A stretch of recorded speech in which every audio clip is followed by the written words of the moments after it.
Saudara, apa saja faktor yang bisa memicu pengemudi tidak bisa mengontrol dirinya saat berkendara? Mengapa atribut yang melekat pada diri pengendara, termasuk jenis kendaraan, plat nomor kendaraan, bisa membuat pengendara cenderung untuk arogan, angkuh, dan kemudian melakukan tindakan yang tidak semestinya? Kita akan berbincang dengan Training Director Safety Defensive Consultant Indonesia, Sony Susmana. Selamat malam, Bung Sony, sehat selalu. Selamat malam. Iya, Bung Sony, tadi Anda sempat mengatakan bahwa setiap pengendara berpotensi untuk menjadi arogan. Apa yang bisa Anda maksudkan dari sini? Iya, kalau sudah ada di jalan raya ini kita kan bercampur baur dari yang grade-nya paling rendah sampai dengan grade-nya paling tinggi. Tuh. Ya, artinya kita yang menjadi pengemudi yang aman sekalipun bisa terdistraksi oleh mereka-mereka yang arogan. Aha. Nah, sekarang kita harus pilah dulu nih, pengemudi arogan itu apa sih? Pengemudi yang sedang bermasalah. Biasanya mereka mencari teman untuk bermain arogansinya. Oke. Nah, sekarang kita mau mempertahankan itu atau kita mau ikut bermain. Artinya kalau mereka arogan, kita ikut arogan, kan sama aja. Nggak ada yang berubah dalam hal ini. Nah, maksudnya bermasalah gimana nih? Misalnya dia lagi ada masalah domestik gitu di rumah atau seperti apa? Ya, masalah ini kan banyak aja ya. Karena gini, masalah yang terjadi itu sebenarnya ada ya di dalam hidup. Bahwa seorang pengemudi punya masalah kemudian dibawa ke jalan raya, baik itu masalah rumah tangga, masalah pekerjaan, penyakit, sampai dengan masalah kejiwaan. Ya. Nah, orang-orang seperti ini kan harusnya tidak berada di tempat umum, dalam arti jalan raya. Kalau mereka ada di jalan raya, mereka berpotensi mencelakai pengguna jalan lain. Dan itu harus mereka sadari. Artinya, kalau ada mereka yang berpotensi seperti ini, sebaiknya sadar untuk mungkin istirahat, mungkin untuk berhenti, kemudian mungkin untuk mengevaluasi segala macam. Tidak untuk mencari teman berkelahi. Jadi ini dari internal pribadi yang bersangkutan. Meskipun begini, saya mau bicara soal plat dewa nih, RF. Apakah RFP, RFD, RFU, RFL, RFH, RFQ, banyak deh. Saya ingin tanya, ada plat RF yang banyak. Tapi kan mayoritas dari mereka nggak nyetir sendiri, disetirin oleh driver, sopirnya. Artinya yang Anda sebutkan tadi ya mungkin nggak terjadi karena kan sopirnya juga nggak berani sama tuannya, begitulah kurang lebih. Tapi pertanyaan saya, arogansi di jalan justru banyak ditampakkan oleh plat-plat dewa RF ini. Komentar Anda? Enggak juga sih, kalau dibilang banyak enggak juga, tetapi memang ada. Banyak beberapa kalau yang kita lihat di protokol kan sirene ya, kemudian juga strobo dan lain sebagainya dari mereka-mereka ini. Ini kemudian memunculkan ketimpangan, memunculkan kecemburuan. Anda setuju dengan itu?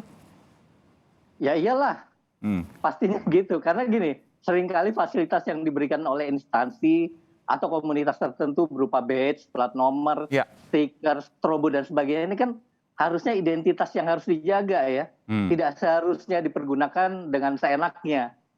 Karena ini bisa membuat, tidak hanya membuat malu, tapi bisa mencoreng nama baik.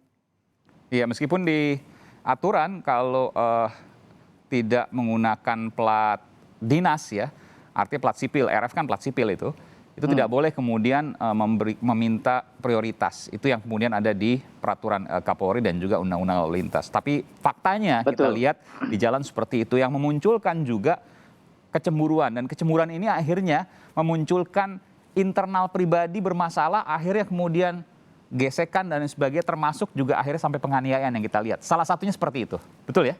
Iya, betul, betul sekali. Makanya kita harus bijak sekali ketika sudah ada di jalan raya. Ada etika yang harus kita bangun, kebersamaan demi keselamatan dan sebagainya. Karena tanpa itu semua, ya lalu lintas di kita ini makin kacau. Oke, kalau saran Anda, ini kan makin banyak, saya nggak tahu ya, saya merasa mungkin makin banyak plat RF ini di jalan raya. Semakin bising juga dengan sirene, strobo, lampu ya dan lain sebagainya. Apa saran Anda dari sini?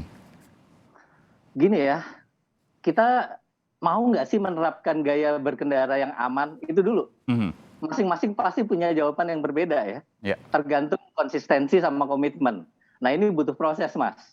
Jadi ada dua hal concern bagi pengemudi yang mau melakukan tindakan agresif yang tadi Mas bilang. Yaitu budaya malu sama minta maaf. Karena itu yang tidak ada di Indonesia. Jadi kalau orang merasa bahwa saya nggak tahu apakah jenis mobil ataukah plat nomor ya, plat nomor yang kemudian paling dominan sekarang, plat dewa itu mereka merasa lebih tinggi derajatnya, mereka merasa lebih tinggi kastanya, lalu mereka merasa bahwa yang lain harus mengalah dan ketika ada permasalahan maka mereka dalam tanda kutip sebagian ya nggak semuanya oknumnya itu berhak untuk melakukan katakanlah tindakan penganiayaan dan lain sebagainya atau memarahi minimal. Menurut saya nggak boleh ya. Harusnya tidak Karena boleh, betul. artinya, Saya sepakat dengan ya, itu. Tapi itu yang kemudian terjadi. karena ya artinya dia sudah melanggar hukum dan itu harus diproses. Saya setuju sekali. Oke. Sekarang ada dashcam ya kalau kita lihat di mobil-mobil.